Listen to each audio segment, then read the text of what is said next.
Salve pessoal! Vamos resolver a questão 58 da prova de Química da FAMERP 2022, primeira fase.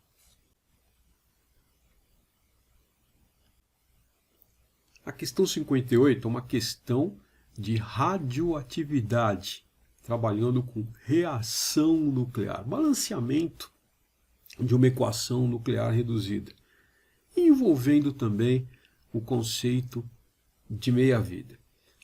O flúor 18 é um radioisótopo utilizado em diagnósticos de câncer, com meia-vida igual a 110 minutos, produzido a partir da reação entre núcleos de neônio, e o isótopo X, conforme a equação a seguir. O isótopo X e a porcentagem de flúor 18 que resta após 5,5 horas de sua produção são, respectivamente, deutério 6,25%, trítio e 6,25%, trítio e 12,5%, deutério e 12,5%, prótio e 12,5%. Numa reação nuclear, sempre ocorre conservação do número de massa e do número de carga. Então veja só a reação nuclear dada no enunciado. O neônio 20 sendo bombardeado pelo X aqui, forma o flúor 18 e uma partícula alfa é emitida. Repare que sempre ocorre conservação do número de massa. A quantidade total do número de massa antes da reação é igual ao número de massa total depois da reação. E também sempre temos a conservação do número de carga. A carga também é conservada. Então, a carga total antes da reação tem que ser igual à quantidade de carga, ou número de carga após a reação. Com isso, fica mais tranquilo fazer a resolução. Então, pela conservação do número de massa, 20 mais A deve ser igual a 18 mais 4. Resolvendo, 18 mais 4 é 22. Logo, o número de massa corresponde a 2. Pelas alternativas, só pode ser o deutério, né? Que tem um número de massa 2 no caso. Então, alternativa A, alternativa D a resposta. Pela conservação da carga, a carga total, a quantidade de prótons antes da reação, 10 mais E, deve ser igual à quantidade total de prótons após a reação, 9 mais 2. 9 mais 2 é 11, logo o Z corresponde a 1. Conhecendo a quantidade de prótons no núcleo e a quantidade total de nucleons, a quantidade total de partículas dentro do núcleo, que é o número de massa, sabemos que o isótopo X é o H12, ou seja, o deutério. Então, o isótopo X é o deutério. Então, a alternativa correta ou é a A ou é a D. Precisamos terminar ainda a resolução. O número de núcleos radioativos restantes de flúor 18 é dado por N igual a N0 dividido por 2 elevado a N. N é a quantidade de núcleos radioativos restantes. N0 é a quantidade de núcleos radioativos no instante inicial. N é o número de períodos de meia-vida. A razão entre o número de núcleos radioativos restantes e o número de núcleos radioativos inicial é N dividido por N0 igual a 1 dividido por 2 elevado a N. Veja, 2 elevado a N, lembrando que N é o número de períodos de meias-vida, corresponde ao T, que é o tempo de decaimento, dividido pela meia-vida. A meia-vida é conhecida, 110 minutos, lembrando que meia-vida é o tempo necessário para a quantidade de núcleos radioativos presentes na amostra se reduza pela metade. O tempo de decaimento é 5,5 horas, que isso corresponde a 330 minutos. Então, o número de períodos de meia-vida é 330 dividido por 110, que é 3. 2 elevado à terceira, 2 ao cubo, é 8. Substituindo n por n0, 1/8. Logo, a razão corresponde a 0,125. Assim, a porcentagem de flúor 18 que resta após 5,5 horas de sua produção corresponde a 12,5%. Claro, né, pessoal? A quantidade inicial de núcleos radioativos corresponde a 100%. A quantidade de núcleos restante corresponde a x. Então, basta multiplicar essa razão por 100. Claro, existe uma forma mais simples de você resolver. Veja, a meia-vida é de 110 minutos. O tempo de decaimento corresponde a 330 minutos. Então, o número de períodos de meia-vida, 3 meias-vidas. Inicialmente, nós temos 100% de núcleos radioativos de flúor 18. Após a primeira meia-vida, essa quantidade decai pela metade. Ok? Primeira meia-vida. Após a segunda meia-vida, o número se reduz mais uma vez pela metade. Metade de 50, 25. E após a terceira meia-vida, este número se reduz mais uma vez à metade. Né? Como se passaram aqui 3 meias-vidas, a porcentagem de flúor 18 que resta após 5,5 horas corresponde a 12,5%. Né? Então aqui nós temos uma meia-vida, nós temos 2 meias-vidas e nós temos 3 meias-vidas. Correto? Então o aluno poderia ir direto para esta resolução. Apesar de ser mais simples, eu não gosto muito dessa resolução. Ela funciona muito bem quando este número aqui, né? Ele é um número inteiro, ele é um número muito simples, tá certo? Então eu prefiro sempre resolver aqui pela definição, tá? Mas, obviamente, você escolhe a sua forma de resolver, ok? Com isso, nós resolvemos o exercício e a alternativa correta é a alternativa D. Pessoal, o exercício está resolvido. Como a prioridade do meu canal é sempre mostrar para vocês algumas aplicações envolvendo energia nuclear, eu vou um pouco além. Se você quiser conhecer um pouquinho mais, aprender um pouquinho mais, tem algo a mais para você assistir. Se não, o exercício terminou, a resolução acabou, ok? Mas vamos em frente. Veja, por falar em flúor 18, pessoal, você já conhecia algo sobre esse nuclídeo? Você já ouviu falar no flúor 18? O flúor 18, ele é um isótopo do flúor. Ele é um radioisótopo, ele é um radionuclídeo. Ele é um isótopo radioativo. O seu número atômico é 9. O número atômico do flúor é 9. Isso significa que o flúor 18 tem 9 prótons no núcleo. O flúor 18 possui 9 nêutrons, N igual a 9. Isto significa que o flúor 18 possui 9 nêutrons dentro do núcleo.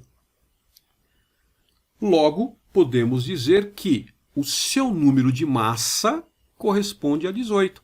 Lembrando que o número de massa corresponde à quantidade total de partículas no núcleo. É a soma do número atômico mais o número de nêutrons, a quantidade de prótons mais a quantidade de nêutrons. Então, o número de massa do flúor 18 é 18. Ele tem uma massa igual a 18,000937325 unidade de massa atômica. É um radionuclídeo, como eu falei para vocês, isto é, ele é um nuclídeo radioativo com uma meia-vida igual a 1,8289 horas. Isso dá 109,73 minutos. Aproximadamente 110 minutos foi a meia-vida que o exercício utilizou para vocês. Um número redondo, um número inteiro. O flúor 18 é uma importante fonte de pósitrons, pessoal. Por quê? Porque o flúor 18 ele é radioativo e ele decai por emissão de pósitrons, gerando o oxigênio 18. Então, o flúor 18 decai por beta mais, né, emitindo uma beta positiva, que é um pósitron, formando o oxigênio 18, que é estável. Repare aqui na conservação da carga, 8 mais 1, 9, e na conservação da massa, 18 mais 0, 18. Lembrando que no decaimento beta, o filho sempre é um isóbaro do pai, né? O número de massa sempre é o mesmo. Então ele é um importante emissor de pósitrons. E o flúor 18 também decai por captura eletrônica, formando o oxigênio 18. A taxa de emissão, 97% para a emissão de pósitrons, 3% para captura eletrônica. Então, a cada 100 emissões, 97 são pósitrons e em 3 delas por captura eletrônica. Olha só que interessante. Agora, como que o flúor 18 ele é produzido? Como que esse radionuclídeo ele é produzido? Olha, o flúor 18 ele é produzido artificialmente em aceleradores de partículas, normalmente em ciclotrons. Existem várias reações nucleares que são usadas para produzir o flúor 18. Geralmente, a reação do tipo PN ela é escolhida para produzir grandes quantidades de flúor 18. A reação PN significa que a partícula incidente é o próton e a partícula emergente na reação é o nêutron. Já vou mostrar para vocês numa figura o que isso significa. Então, por exemplo, o oxigênio 18, utilizado como alvo, ele é bombardeado num acelerador, num ciclotron por prótons, a formação do nuclídeo de interesse, que é o flúor 18, e nêutrons são emitidos. Uma representação compacta dessa reação nuclear está aqui à direita, né? Está aqui, por isso que nós conhecemos como reação PN, né? Essa é uma outra forma de você representar uma reação nuclear, onde aqui eu tenho o núcleo alvo, o núcleo que foi bombardeado, a partícula incidente, o núcleo produzido e a partícula emergente. Então, uma reação importante para a produção do flúor 18 é uma reação do tipo PN. Veja que o próton é uma partícula carregada, tá certo?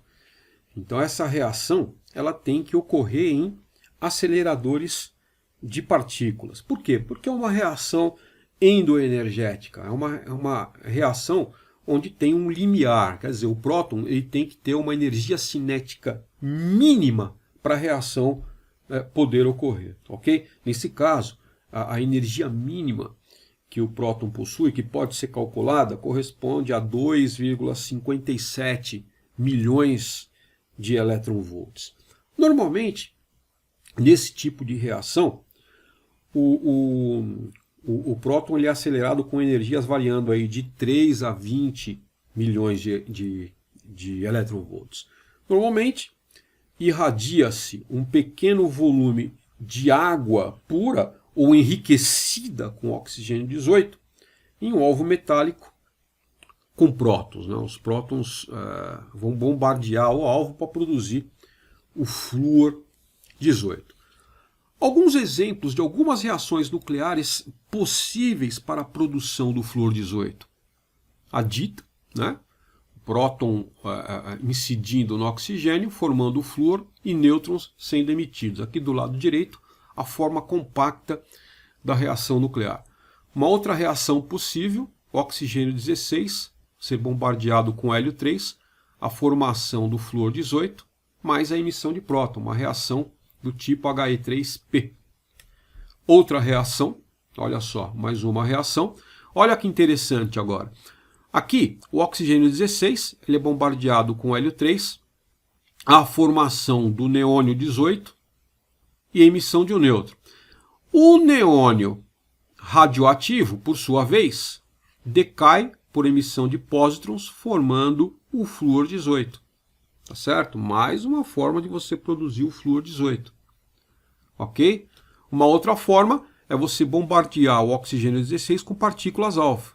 Vai formar o neônio 18 e 2 nêutrons serão emitidos. O neônio, por sua vez, radioativo, decai por emissão de pósitrons, formando mais uma vez o flúor 18. Mais uma forma de produção. Aqui está a reação do exercício, né? O neônio 20 sendo bombardeado com deutérons, com deutério, a formação do flúor 18 e partícula alfa é emitida. Mais uma possibilidade. Então existem inúmeras formas, né, de se produzir o flúor 18. As mais comuns, a principal aqui, né, que é a reação PN, e também uma forma, né, abordada no exercício, é essa daqui. Tá? Então você conheceu aqui várias maneiras de se produzir o flúor 18. O flúor 18, pessoal, ele é o radionuclídeo emissor de pósitrons, que decai por beta+, mais utilizado como marcador em radiofármacos destinados à realização de exames, como a tomografia por emissão de pósitrons, por exemplo, né? O PET, Positron Emission Tomography. Então ele é o radionuclídeo mais utilizado. Radiofármacos são substâncias, fármacos, drogas ou alguns produtos biológicos que são marcados com radionuclídeos, quer dizer, com nuclídeos radioativos. Eles são utilizados em medicina nuclear, com finalidades terapêuticas, diagnósticas em diversas áreas. A oncologia, a cardiologia, a neurologia. O flúor 18, por exemplo, ele é utilizado tanto na oncologia, como em cardiologia, como em neurologia. O tipo de radiotraçador marcado com o flúor 18 para exames PET, normalmente é um exame híbrido, né? O exame PET em conjunção com o CT, que é tomografia computadorizada, tá certo? Então, o tipo de radiotraçador mais utilizado é esse cara aqui, ó. Tem um nome bem complicadinho. Vamos escrever aqui, ó. Fluorodesoxiglicose, pessoal. Esse é o marcador, né, o radiotraçador mais utilizado e o mais produzido aí, né, para exames em medicina nuclear. O fluorodexoglicose, pessoal, ele é um análogo da glicose, com o isótopo radioativo emissor de pósitrons, flúor 18, em substituição do grupo hidroxila normal na posição 2 da molécula de glicose. Então, o radiofármaco flúor 18 ele é essencial para a produção de imagem de alta qualidade dos tomógrafos por emissão de pósitrons. Positron Emission Tomography. O diagnóstico por imagem PET associado ao CT com tomografia computadorizada, eles têm permitido uma melhora considerável na terapia contra o câncer. Vocês não têm uma ideia. A técnica PET ela utiliza radionuclídeos emissores de pósitrons. Dentre eles, um dos principais, quem? O flúor 18. O flúor 18, pessoal, ele apresenta propriedades físicas e nucleares mais favoráveis para a imagem PET.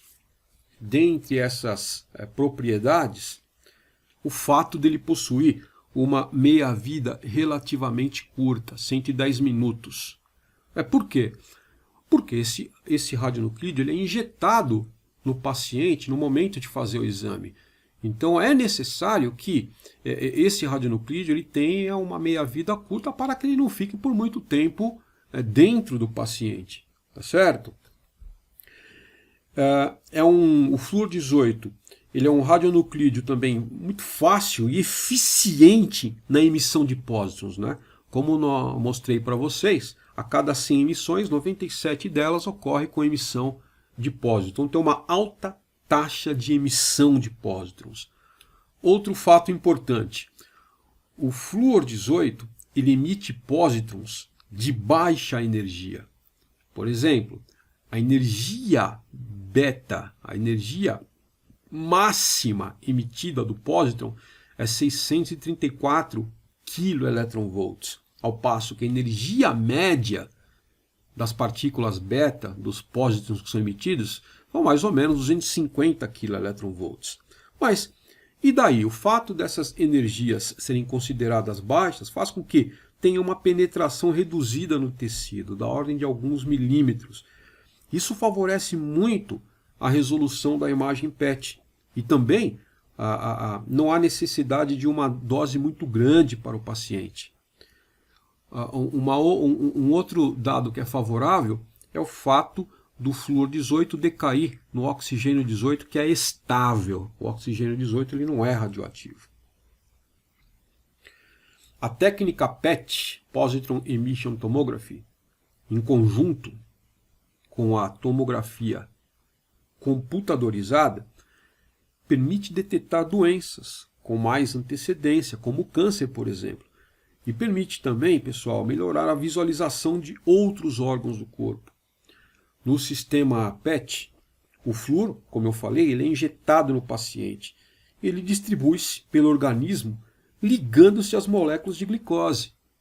No câncer, por ser um tecido com um metabolismo já alterado, a glicose fica concentrada naquele local, por menor que seja o tumor, né? A base da imagem PET é a detecção simultânea de dois fótons de 511 keV, que são emitidos em sentido oposto, resultantes da aniquilação do pósitron com o elétron no tecido nas proximidades. Aqui um exemplo, né? Nós temos a beta mais sendo emitida, pósitron. Esse pósitron ele vai encontrar um elétron do meio. Então, o pósitron, que é a antipartícula do elétron, vai encontrar um elétron do meio, vai ocorrer a aniquilação, né? Eles somem, no lugar há o aparecimento de dois fótons de 511 keV cada, em oposição de fase, e esses fótons que são detectados e que vão trabalhar na produção da imagem PET. Tá certo? Então, aqui para vocês a aplicação, né, do flúor 18 que apareceu nesse exercício e que eu acho que vale a pena você ter um conhecimento para elevar um pouquinho, né, a tua sabedoria.